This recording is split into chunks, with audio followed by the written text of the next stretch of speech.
Hello बच्चों। चलिए हम बात कर रहे थे design of foundation for brick masonry pillar. जल्दी से क्विक रिवीजन कर लेते हैं। सबसे पहले फाउंडेशन क्या होता है, इसके फंक्शंस क्या होते हैं।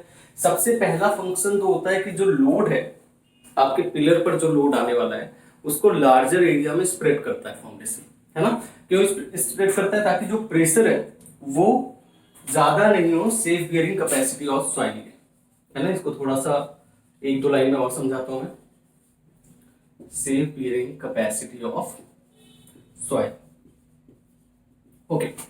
सो ये है पिलर आपका, सपोज, है ना। और आपने अगर डायरेक्ट सपोज ग्राउंड पे लगा दिया है तो इस एरिया पे, ये वो एरिया है जिससे आपका लोड ट्रांसफर हो रहा है ना। तो लोड अपॉन एरिया ये बन जाता है आपका स्ट्रेस। अगर इसी को आप थोड़ा सा बढ़ा दो, है ना, तो आप किस एरिया में ट्रांसफर कर रहे हो? आप इस एरिया में ट्रांसफर कर रहे हो।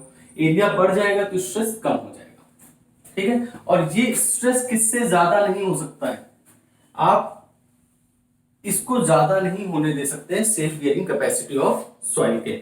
सपोज अगर आपकी सेफ बियरिंग कैपेसिटी, मैं एक बार मान लेता हूं 120 kilo newton per metre square, कोई रैंडम वैल्यू ले लिया मैंने। सो आप कितना भी लोड लगाओ वो अल्टीमेटली कैरी करना है सॉइल को, और सॉइल सिर्फ इतना कैरी कर सकता है, पर मीटर स्क्वायर इतने किलो न्यूटन लोड कैरी कर सकता है। तो अगर आप इससे ज्यादा लोड लगाओगे तो इररिस्पेक्टिव ऑफ आपके पिलर की स्ट्रेंथ क्या है, आपकी फाउंडेशन की स्ट्रेंथ क्या है, आपने मटेरियल कितना अच्छा यूज किया है, इररिस्पेक्टिव ऑफ दैट वो फेल होगा, क्योंकि अल्टीमेटली सॉइल आपकी फेल होगी। क्लियर है? सो पहला फंक्शन तो यही है कि जो आपका टोटल लोड है उसको स्प्रेड कर देता है लार्जर एरिया में, ताकि जो आपका प्रेशर है वो safe bearing capacity of soil से ज्यादा ना हो, ठीक है। अब ये सेफ बियरिंग कैपेसिटी ऑफ, पहला तो ये टर्म है bearing capacity of soil. Bearing capacity वो कैपेसिटी है जितना सॉइल कैरी कर सकता है। आपने कोई सॉइल ली और देखा कि वो कितना लोड कैरी कर सकती है, लोड लगाया आपने और ये आ गया suppose 130 kilo newton per metre square, ठीक है। बट ये बियरिंग कैपेसिटी ऑफ सॉइल है, सेफ बियरिंग कैपेसिटी नहीं है। इसको सेफ बनाने के लिए अगर हो सकता है कि आपने इसमें मॉइस्चर कंटेंट चेंज हुआ, है ना, वेदर कंडीशन या क्लाइमेट कंडीशन चेंज हुई, इसमें मॉइस्चर कंटेंट बदल गया, अभी जितना है उससे थोड़ा ज्यादा हो गया, तो हो सकता है वो 90 कैरी करे, है ना। और आपने अगर डिजाइन कर दिया है बियरिंग कैपेसिटी के लिए तो वो कुछ टाइम बाद इतना शो करेगी और आपका जो स्ट्रक्चर है वो फेल हो जाएगा। सो सेफ बियरिंग कैपेसिटी का मतलब है कि इन एनी कंडीशन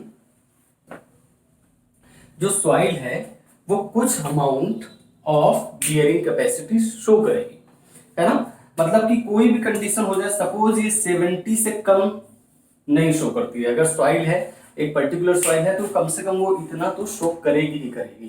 तो ये बनती है हमारी safe bearing capacity of soil, ठीक है। और safe bearing capacity of the soil कैसे निकालते हैं? इसका फॉर्मूला होता है bearing capacity of soil divided by factor of safety. Factor of safety depend करता है बहुत सारी चीजों में, कि आपका क्लाइमेट कंडीशन क्या है, उसमें मॉइस्चर कंटेंट क्या है, ऑप्टिमम मॉइस्चर कंटेंट क्या है, ठीक है। वो सब इतना जानने की जरूरत नहीं है। फैक्टर ऑफ सेफ्टी ये लगभग 2 से 3 के बीच में होता है, बट कोई भी वैल्यू हो सकती है। सेफ बियरिंग कैपेसिटी आपको क्वेश्चन में गिवन होगा, ये डाटा अवेलेबल होता है जहां पर भी आप अपना स्ट्रक्चर बना रहे हैं या फाउंडेशन बनाने वाले हैं, वहां पर आपको safe bearing capacity of the soil मिल जाएगी, ठीक है। सो पहला फंक्शन तो हो गया कि जो लोड है उसको लार्जर एरिया में स्प्रेड करता है। दूसरा फंक्शन क्या है? दूसरा फंक्शन ये है कि अनइवन सेटलमेंट को रोकता है। आपने इसमें लोड लगाया, सपोज यहां पे लोड लग गया, ठीक है। अब यहां पर लोड लग गया तो ये कॉलम इधर से ज्यादा सेटलमेंट दिखाएगा, जिस साइड पर आपके लोड लगा है इधर से ज्यादा सेटलमेंट दिखाएगा, इधर से कम सेटलमेंट दिखाएगा, ओवरटर्न होने की कोशिश करेगा। बट अगर आपने नीचे फाउंडेशन बना दिया है, ठीक है, आपने सपोज एक ग्लास रखो, उसके नीचे एक प्लेट रख दो। ग्लास अगर सिर्फ आप टेबल पर रखोगे, एक तरफ से लोड लगाओ, है ना, ग्लास क्या होगा आपका ओवरटर्न होने की कोशिश करेगा। बट अगर आप प्लेट में रखकर ग्लास पे वही लोड लगाते हो तो प्लेट ओवरटर्न नहीं होगी, वो डिपेंड करता है इसकी स्ट्रेंथ पर, वो कनेक्शन अच्छा होता है। सो ये अनइवन सेटलमेंट मतलब कि एक तरफ ज्यादा सेटलमेंट हो गया, एक तरफ कम कम सेटलमेंट हो गया, यानी दूसरा पार्ट हो गया अनइवन सेटलमेंट को रोकता है, अनइवन सेटलमेंट को रोकता है।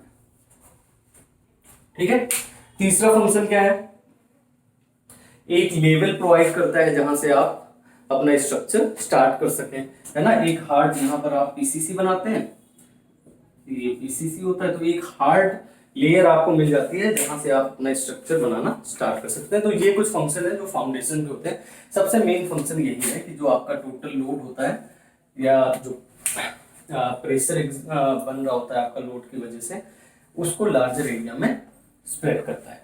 ठीक है, अब क्विकली हम रिवाइज कर लेते हैं पार्ट्स ऑफ फाउंडेशन। तो सबसे पहला पार्ट होता है आपका PCC. The first part is plane cement concrete. सबसे पहले हम बनाते हैं plane cement concrete. Plane cement concrete में क्या क्या यूज होता है, 1:2:4 ग्रेड, 1:3:6 ग्रेड, 1:4:8 ग्रेड, है ना। Cement sand and aggregate. अगर आपकी जो सॉइल है जिस पर आप बना रहे हो वो बहुत लूज है, या वहां पर वाटर लॉगिंग है, या काफी टाइम से वहां पर पानी जमा हुआ है, तो आप ये ग्रेड यूज करेंगे क्योंकि इसकी स्ट्रेंथ सबसे ज्यादा होगी।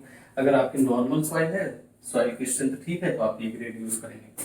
ठीक है, उसके बाद आता है, इसी को हम बोलते हैं फाउंडेशन कंक्रीट। फाउंडेशन कंक्रीट, ठीक है। इसकी डेप्थ, इसको अगर आप बोलना चाहें तो आप डी बोल सकते हैं, फाउंडेशन कंक्रीट। और ये डी का वैल्यू वेरी करता है 100 mm से 75 to 150 mm, 75 to 150 mm। Foundation concrete के बाद आता है आपका फर्स्ट स्टेप, स्टेप नंबर 1। अब स्टेप्स में क्या होता है, आप ब्रिक से बना रहे हैं, है ना, तो यानी ये जो स्टेप्स का साइज है ये ब्रिक के अकॉर्डिंग ही होगा, और ये डिपेंड करता है आपके कॉलम पे, मतलब जो पिलर आप बनाने वाले हो। सो अगर आपके पिलर का साइज है 2 ब्रिक बाय 1 ब्रिक, ये लेंथ है, ये विड्थ है, तो मैं अगर लेंथ की फाउंडेशन की बात करूं, फाउंडेशन की लेंथ की, तो जो सबसे पीसीसी के बाद पहला स्टेप है वो 4 ब्रिक से कम नहीं हो सकता है, तो be greater than 4 brick, at least 4 brick तो होना ही चाहिए। और ये जब भी मैं ब्रिक लिखता हूं ना, 2 ब्रिक का मतलब है अगर ये मॉड्यूलर हुआ तो 2 × 200, और अगर ट्रेडिशनल हुआ तो 2 × 230। ठीक है, ये 1 ब्रिक है यानी 1 × 200, एंड ट्रेडिशनल होगा तो 1 × 230। तो यानी इसका साइज क्या हो गया, 400 by 200 for modular brick and 460 by 230 in the case of traditional bricks। ठीक है, सो जो सबसे पहला स्टेप है वो जो भी आपके पिलर का साइज है उसके ट्वाइस से कम नहीं हो सकता है। अब आप मूव करोगे हाफ ब्रिक के मल्टीपल में, ये अगर 4 ब्रिक है तो ये हो जाएगा आपका 3.5, देन फिर हो जाएगा 3 ब्रिक, देन फिर हो जाएगा 2.5, एंड देन फिर लास्ट में 2 ब्रिक। ठीक है, ओके। सो ये तो हो गए स्टेप्स मूव करते हैं हाफ ब्रिक में, ये भी पता चल गया हमें, है ना। अब जो ये प्रोजेक्शन है इसे मान लेते हैं x1, this is projection x1, और इसकी वैल्यू डिपेंड करती है 100 to होती है 100 to 150। देखो हम ब्रिक से बना रहे हैं तो थोड़ा सा आसान करने के लिए अगर मॉड्यूलर ब्रिक है तो हाफ ब्रिक के मल्टीपल में मूव कर रहे हैं, तो मॉड्यूलर का हाफ कितना है 100, तो मॉड्यूलर से अगर बन रहा है सब कुछ तो 100 ले लेते हैं। अगर ट्रेडिशनल से बन रहा है तो 230 डिवाइडेड बाय 2 क्या होता है 115। तो ट्रेडिशनल के लिए ये प्रोजेक्शन हम प्रोजेक्शन ले लेते हैं x1 115, एंड मॉड्यूलर के लिए ये ले लेते हैं 100। ठीक है, इसकी वैल्यू आप कोई और रेंडम वैल्यू भी ले सकते हो, मैंने सिर्फ कैलकुलेशन इजी करने के लिए बता दिया है। इसको कोई रट्टा मारने की जरूरत नहीं है कि मॉडुलर के लिए 100, ट्रेडिशनल के लिए 115, ऐसा कुछ नहीं है।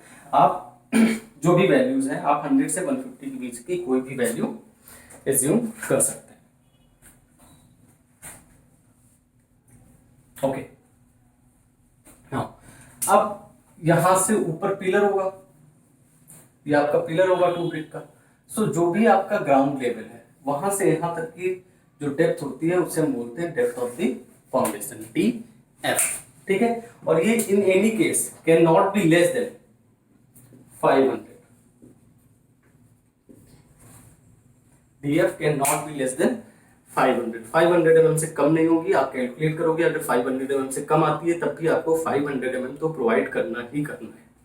ठीक है, सो ये पार्ट्स हो गए। और कुछ रहता है, हाँ एक चीज रहती है प्रपोर्शन।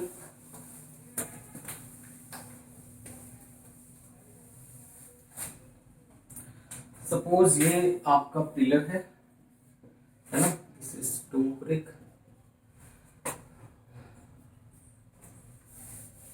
और इसकी ये फाउंडेशन है, ये 2 ब्रिक है, ये सब 1 ब्रिक है। ठीक है, इसको हम L मान लेते हैं स्मॉल, इसको हम B मान लेते हैं, ये L ये B। अब इस फाउंडेशन के प्रोपोर्शन क्या होगा L और B का, है ना, तो इसका भी प्रोपोर्शन वही होगा जो आपके पिलर का प्रोपोर्शन है लेंथ और विड्थ का। ठीक है, इसका मतलब क्या है, L upon B is equal to होगा L upon B, means L upon B is equal to 2 brick by 1 brick. अगर मॉडुलर मान लेते हैं तो L by B is equal to 400 by 200, तो this is equal to 2 by 1। So L upon B का ratio भी होगा 2:1। अगर स्क्वायर है तो ये 1 ब्रिक, सपोज स्क्वायर है मतलब दोनों साइड बराबर होंगी, 2 ब्रिक बाई 2 ब्रिक मान लेते हैं तो ये 1:1 होगा। तो जो आपके फाउंडेशन की लेंथ और विड्थ का प्रोपोर्शन होगा वो भी 1:1। ठीक है, ये तो जनरल रिवीजन वाला पार्ट था, ये आप पढ़ चुके हो। अब हम मूव करते हैं आगे डिजाइनिंग पार्ट में। ठीक है, थोड़ा सा ध्यान ज्यादा दीजिएगा, वैसे तो बहुत सिंपल है। Okay, so designing steps for brick pillar foundation. Design steps. Okay, अब अगर आप फाउंडेशन बना रहे हैं, सपोज अगर आपको कोई घर बनाना है, सबसे पहले आप फाउंडेशन बनाने जाएंगे, है ना, फाउंडेशन आप पिलर की बनाने जा रहे हैं, तो उसमें सबसे पहले आप क्या काम करेंगे, सबसे पहले हम करते हैं मिट्टी की खुदाई, है ना, जहां पर हमें फाउंडेशन बनानी है। अब उसकी डेप्थ कितनी होगी, सबसे पहला यही काम है ना। अगर वो नहीं पता है आपको तब तो आप आगे मूव नहीं कर सकते ना, कि पीसीसी कितने का बना रहे हैं, उसका साइज क्या रख रहे हैं, कितने स्टेप्स जा रहे हैं, उसका तो कोई मतलब नहीं अगर हमें डेप्थ पता नहीं है ना। तो सबसे पहला स्टेप है depth of the foundation. Depth of the foundation, ठीक है। And depth of the foundation का फॉर्मूला क्या है, L not upon gamma 1 minus sine five upon 1 plus sine five to the whole square. ठीक है, यहां पर L नॉट क्या है, safe bearing capacity of soil in kilo newton per metre square.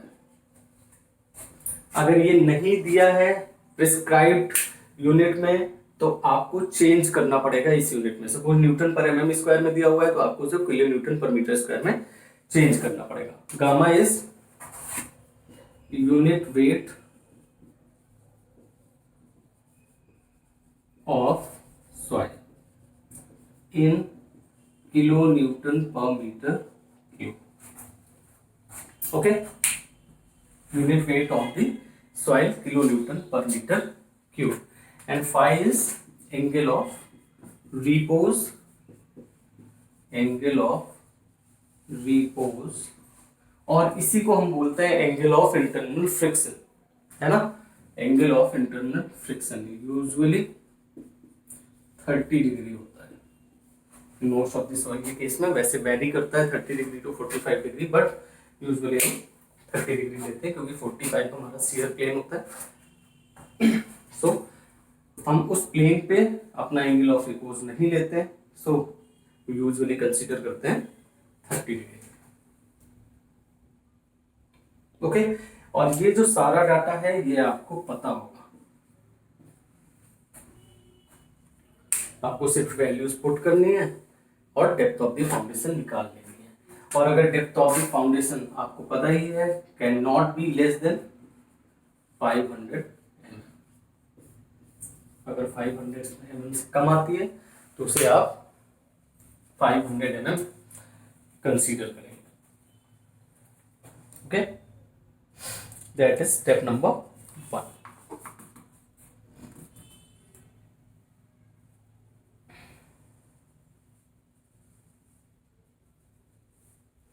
Step number 2,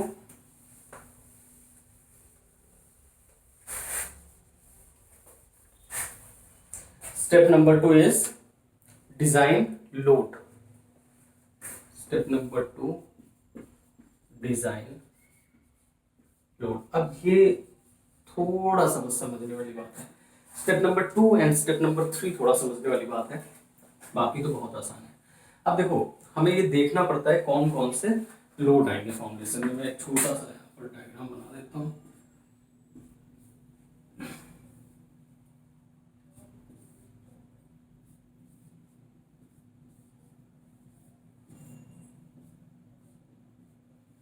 ठीक है, सपोर्ट ये टेढ़ा ही बनता है मेरे से, चलो कोई नहीं, आप लोग समझदार हो, समझ रहे हो। ओके, फाउंडेशन पे कौन कौन सा लोड होगा, है ना।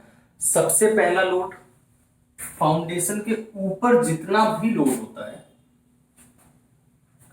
ठीक है, उसे हम बोलते हैं super impose load.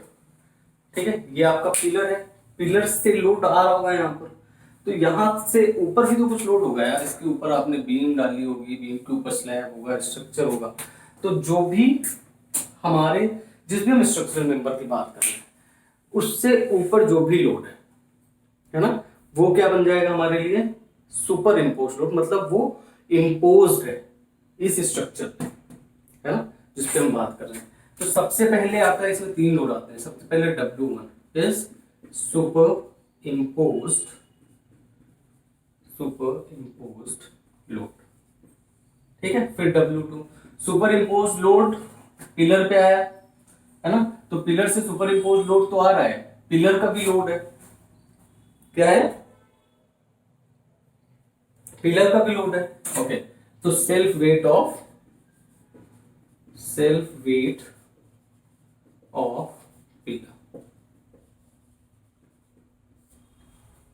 Self weight of the pillar. And W3, अब इसके बाद क्या होगा, पिलर का हो गया तो इसका सेल्फ वेट होगा। और जब आप फाउंडेशन आपकी बन जाएगी तो यहां पर आप फिर से सॉइल फिल कर देते हो, है ना, सॉइल फिर से फिल करते हैं, तो इसका तो वेट हो गई प्लस सॉइल का वेट होगा, है ना, यानी self weight of footing along with the weight of soil, self weight of footing plus weight of soil above it।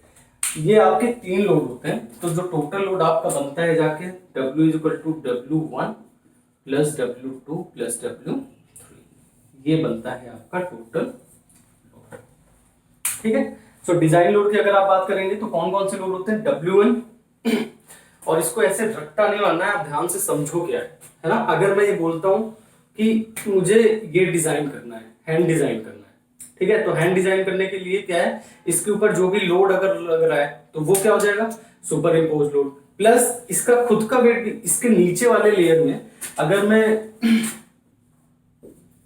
एक किसी मेंबर की बात करूं और वो हम मानते हैं कि लेयर से बना हुआ है, तो इस लेयर पे इन तीनों का वेट है, इस लेयर पे इन दोनों का वेट है, इस पे इसका वेट है, मतलब उसका सेल्फ वेट भी तो वो खुद कैरी करता है ना। So self weight of the pillar and W3 self weight of the footing, और इसके ऊपर हम सॉइल भी लगाने वाले हैं, है ना, वापस सॉइल फिल करेंगे, तो वापस सॉइल फिल करेंगे तो उसका भी वेट होगा, तो 3 वेट हो जाते हैं, W1, W2 एंड W3। अब इंडिविजुअली हम एक एक के बारे में पढ़ते हैं। ये तो आपको क्वेश्चन में गिवन होगा,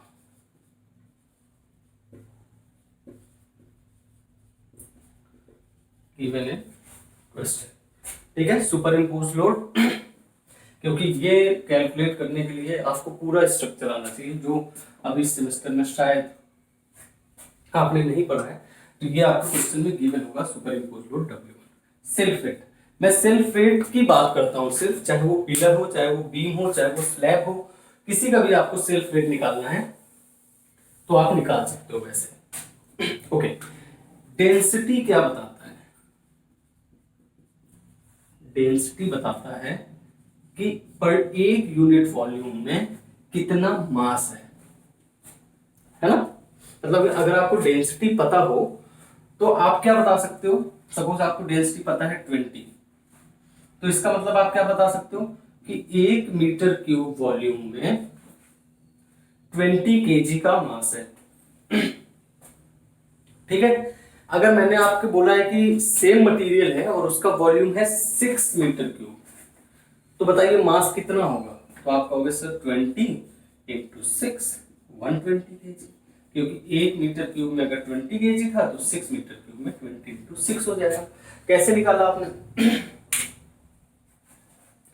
आपने क्या किया, जो डेंसिटी थी उसमें वॉल्यूम का मल्टीप्लाई कर दिया और आपको क्या पता चल गया, मास। लेकिन यहां पर ग्रेविटी भी रोल प्ले करती है, तो मास चेंज हो जाता है वेट में, है ना, और डेंसिटी चेंज हो जाती है यूनिट वेट में, तो ये हो जाएगा weight upon volume, weight upon volume, ठीक है, गामा। अब वेट क्या आ गया, किसी भी मेंबर का, पिलर का नहीं, स्लैब का, बीम का, कुछ भी आप डिजाइन करोगे उसका वेट क्या आ गया, यूनिट वेट ऑफ मटेरियल जिससे वो बना है। तो किससे बना है, यहां पर बना है ब्रिक्स से, तो unit weight of BRICS multiplied by volume. अगर पिलर है तो पिलर का वॉल्यूम, बीम है तो बीम का वॉल्यूम, स्लैब है तो स्लैब का वॉल्यूम, है ना।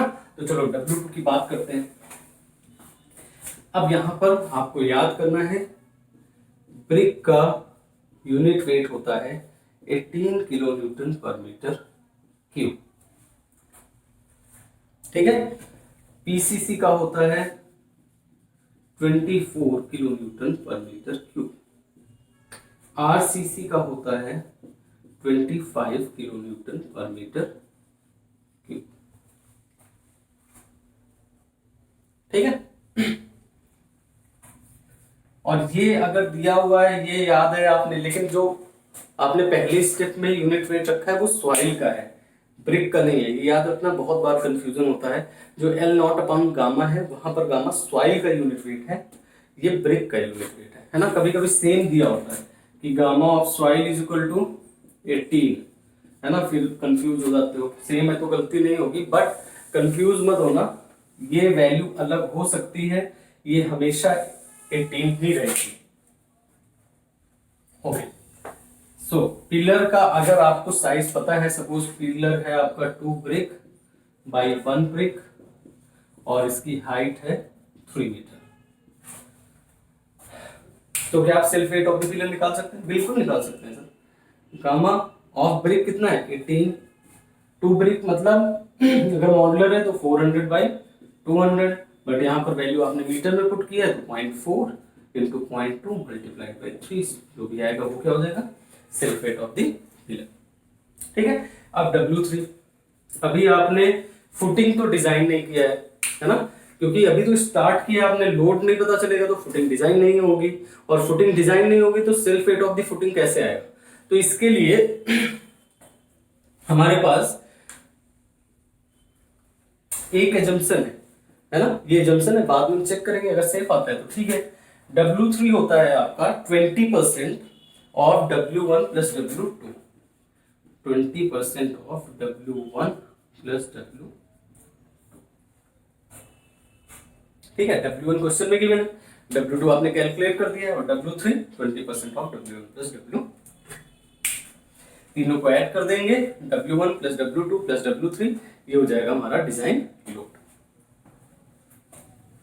आई होप यहां तक सभी को क्लियर है। चलिए next step, step number 3, size of the footing. Step number 3, size of footing.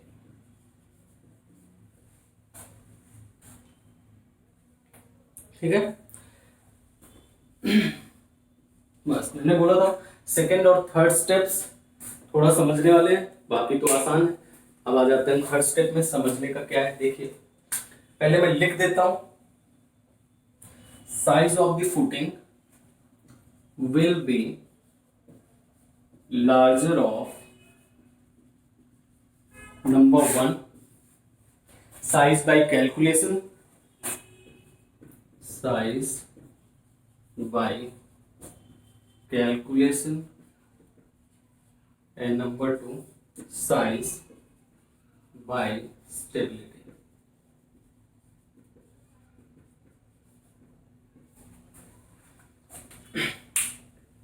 देखिए किसी भी स्ट्रक्चर की स्ट्रेंथ दो चीजों पर डिपेंड करती है। एक तो उसके मटेरियल में कितनी ताकत है, जिस भी मटेरियल का वो बना हुआ है उसमें कितनी ताकत है, ठीक है, और दूसरा उसके मेंबर्स आपस में कनेक्टेड कैसे हैं, जिसे हम बोलते हैं स्टेबिलिटी। ठीक है, आपने देखे होंगे कई सारे पेड़ है ना, उनकी ब्रांचेस बहुत दूर तक कैंटिलीवर हो जाता है ना, सिर्फ एक कनेक्शन पे। आपने कार्ड्स के घर देखे होंगे, वो क्या है, स्टेबिलिटी।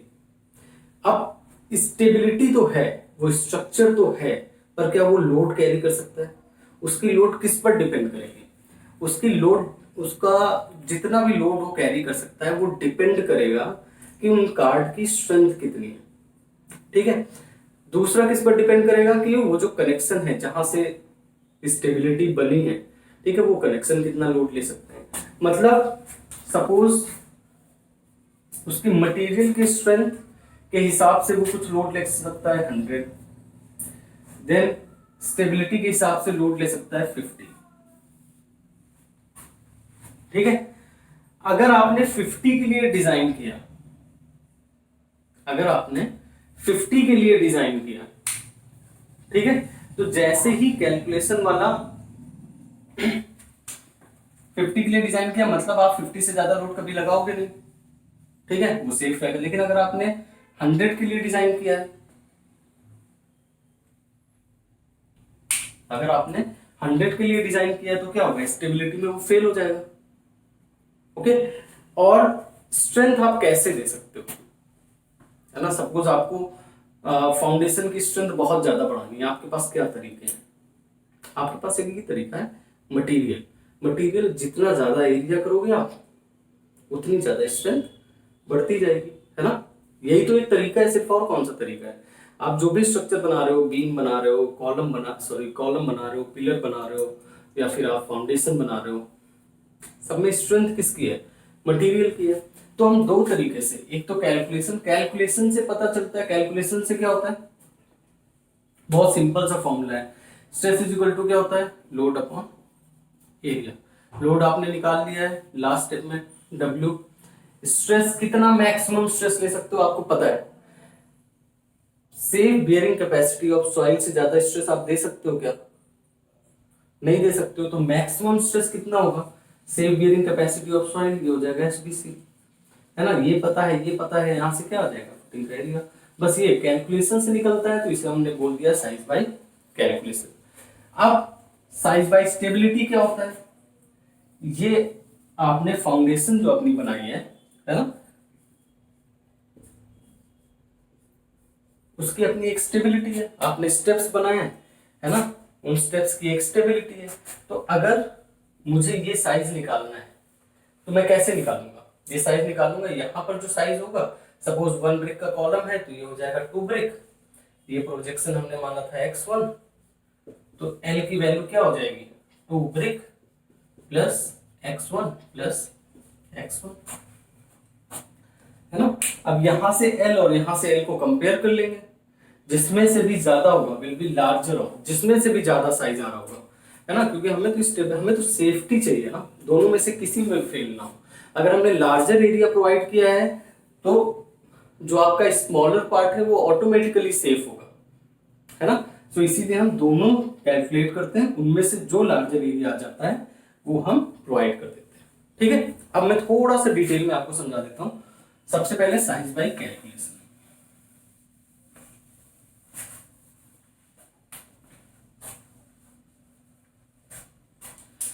आपको क्वेश्चन में गिवन है कि self bearing capacity of soil suppose 120 kilo newton per metre cube है। जो आपका पिलर है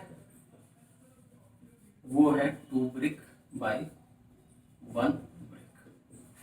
ठीक है, फॉर्मूला क्या है, self bearing capacity is equal to load upon area. Load last step में आपने कैलकुलेट कर लिया है, self bearing capacity is 120, this is equal to load upon area. So area is equal to, यहां से एरिया आ गया सम मीटर स्क्वायर, है ना, कुछ एरिया आ गया, कोई वैल्यू आ गई।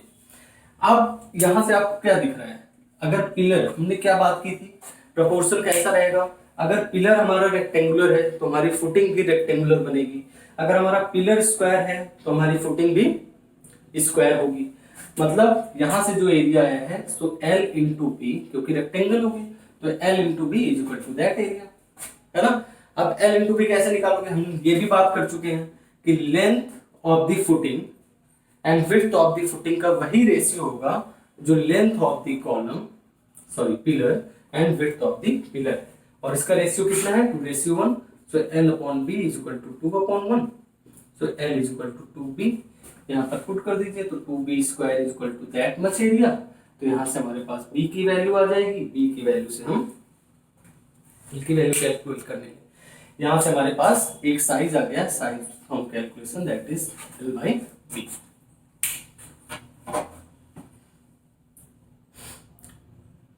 सिंपल सा है, साइज बाय कैलकुलेशन तो बहुत ही आसान है, सिर्फ एक फॉर्मूला है। और ये फॉर्मूला कहां से आया है, ये फॉर्मूला आया है stress is equal to load upon area, general formula है बिल्कुल, है ना, क्योंकि स्ट्रेस क्या है, इंटरनल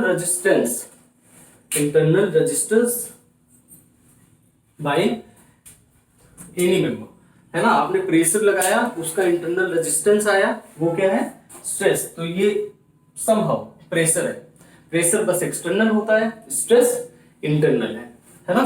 सो प्रेशर है तो प्रेशर क्या होता था, लोड अपॉन एरिया, यही तो होता था प्रेशर। तो यहाँ पर स्ट्रेस भी क्या होगा, लोड अपॉन एरिया। और यहाँ पर स्ट्रेस मैक्सिमम कितना ले सकते हैं हम, self bearing capacity of soil के बराबर, ये हो गया W अपॉन A। क्लियर है। अब हम आते हैं अपने सेकेंड पार्ट में, size by stability.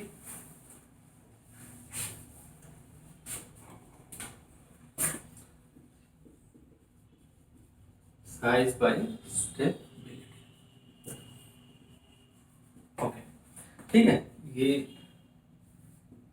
Foundation concrete है आपकी, ये फर्स्ट स्टेप, ये सेकंड स्टेप, ठीक है। थोड़ा नीचे बना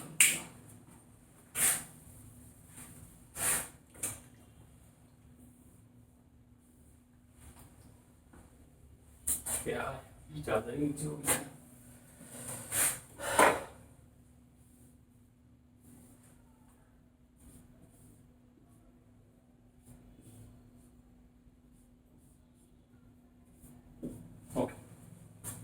हम इसकी बात तो कर चुके हैं, ठीक है। ये पिलर का साइज, अभी मैं लेंथ की बात करूं, पिलर वही एज्यूम करते हैं 2 ब्रिक बाय 1 ब्रिक। तो अगर पिलर का साइज 2 ब्रिक है, लेंथ की बात कर रहे हैं, है ना। अगर विड्थ का बनाएंगे तो विड्थ भी बना लेते हैं इधर,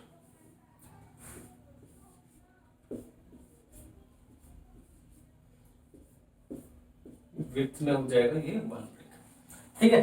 अगर ये 2 ब्रिक है तो ये कम से कम कितना होगा, 4 ब्रिक, है ना। और ये प्रोजेक्शन हमने कितना माना था, x1। तो लेंथ की बात करते हैं, 4 ब्रिक प्लस 2x1, एंड अगर विड्थ की बात करते हैं तो ये कितना होगा, कम से कम 2 ब्रिक, क्योंकि ट्वाइस होता है जो भी पिलर का साइज है उसका कम से कम तो ट्वाइस होगा, है ना। तो 2 ब्रिक प्लस 2x1। ओके, अब अगर सपोज मॉड्यूलर ब्रिक है तो लेंथ कितनी हो जाएगी, 4 × 200। 1 ब्रिक कितने का होता है, 200 प्लस 2 x1 की लिमिट में हमने कितनी बात की थी, x1 होता है 100 to 150। अगर मॉड्यूलर है तो हम हाफ ब्रिक के टर्म में लेते हैं, तो हमने 100 रिज्यूम किया था, और ट्रेडिशनल के केस में 150। तो 4 2 जा 8 एंड 2 दैट इज 1 मीटर, 1000 में आ गया, that is 1 metre. Similarly b 2 × 200 plus 2 × 100 600 mm, इसको भी mm में लिख देते हैं 1000। तो साइज क्या आ गया, 1 × 0.6 मीटर स्क्वायर, यानी 0.6 मीटर स्क्वायर। ठीक है, दिख नहीं रहा होगा तो देख लीजिए, 0.6 मीटर स्क्वायर। अब आपने लोड से एक साइज कैलकुलेट किया है, स्टेबिलिटी से एक साइज कैलकुलेट किया है, दोनों को कंपेयर कर लो, जो बड़ा हो वो आपका हो जाता है साइज ऑफ द फुटिंग। ठीक है, सिंपल था, एक बार समझ आ गया है फिर कभी गलत नहीं होगा। साइज ऑफ द फुटिंग हो गया है step number 4। Step number 4, net upward pressure,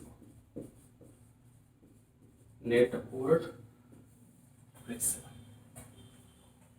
okay, इसका जनरल सा फॉर्मूला होता है, इसे डिनोट करते हैं P से, that is W1 plus W2 divided by area of the footing. और ये जो एरिया है इसको पुट करते हैं इन मीटर स्क्वायर में, और ये जो लोड है इसको पुट करते हैं इन किलो न्यूटन में। ठीक है, अब जो ध्यान से पढ़ रहे होंगे बच्चे उनको शायद एक डाउट हो कि यहाँ पर W3 क्यों नहीं लिया गया है, तो वो मैं समझा देता हूँ आपको। यहाँ पर बस इसको याद रखो, net upward pressure. Net upward pressure क्या होता है, देखो जब लोड आ रहा है ना, तो लोड पिलर के थ्रू जा रहा है, तो लोड ये एज्यूम करके चलता है कि जैसे ही पिलर खत्म होगा मुझे सॉइल मिल जाएगी, है ना। अगर कोई ड्रॉप कर रहा है ना, तो जिसके थ्रू सपोज आप पाइप से उतर रहे हो, तो पाइप से उतर के आप यही तो एज्यूम करोगे कि आपको सॉइल मिल जाएगी, लेकिन लोड के साथ हो जाता है धोखा।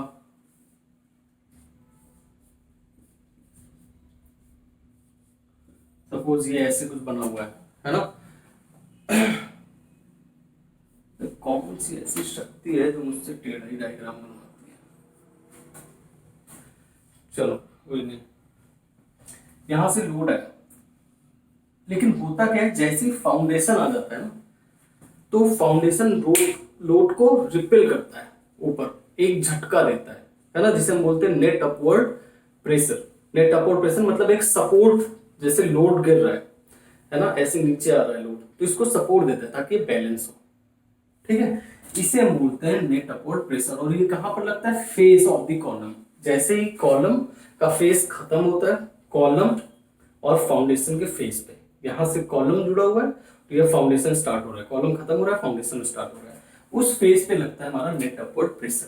तो वहां तक तो हमारे पास दो ही लोड है ना, एक तो सुपर इम्पोज लोड है और एक self weight of the pillar है, क्योंकि हम नीचे तक तो अभी पहुंचे ही नहीं, है ना। अगर नीचे तक पहुंचते तो सिर्फ वेट ऑफ द फुटिंग होता, सॉइल का वेट होता, लेकिन नीचे तक तो हम पहुंचे नहीं। अगर हम नीचे तक पहुंचे नहीं है तो ये वाला वेट नहीं होगा, तो इसीलिए यहाँ पर होता है सिर्फ W1 plus W2। Net upward pressure हमेशा कॉलम के और फुटिंग के कनेक्शन पर लगता है। ओके, सारी वैल्यूज आप निकाल चुके हो, डायरेक्टली पुट कर दोगे आपको नेट अपवर्ड प्रेशर आ जाएगा।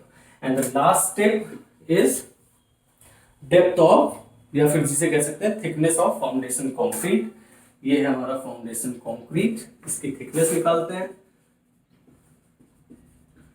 Thickness of foundation concrete,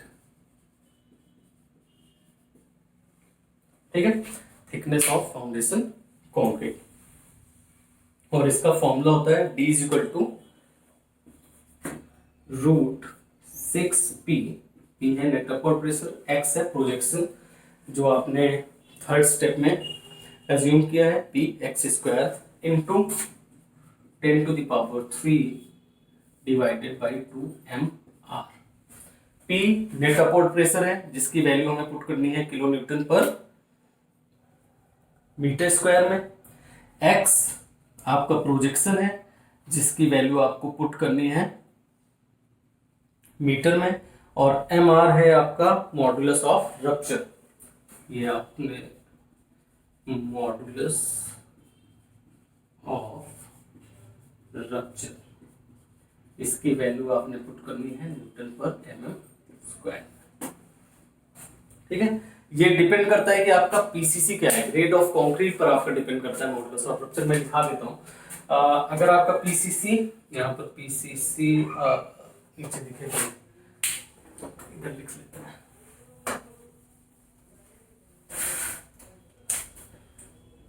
PCC and इधर मॉडुलस ऑफ रप्चर। अगर आपका पीसीसी 1:2:4 है तो ये है 0.527, 0.527,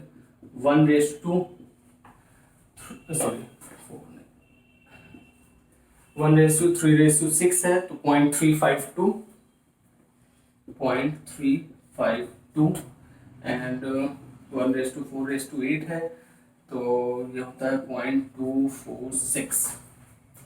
और ये किस में होती है वैल्यूज इसकी, इन न्यूटन पर mm स्क्वायर। ठीक है, अब आपको सारी वैल्यूज मिल गई हैं। बस इतना याद रखना है आपको कि जो आपको P पुट करना है, मैं लिख ही देता हूँ यहाँ पर, that is in kilo newton per metre square. जो आपको X पुट करना है इन मीटर्स, और जो आपको MR पुट करना है इन न्यूटन पर mm स्क्वायर। तो ये 5 स्टेप्स होते हैं फाउंडेशन फॉर द पिलर, और ये 5 स्टेप्स आपने कर लिए। आई होप आपको क्लियरली समझ में आ गया है। तो एक बार इसको अच्छे से रिवाइज कर लीजिए।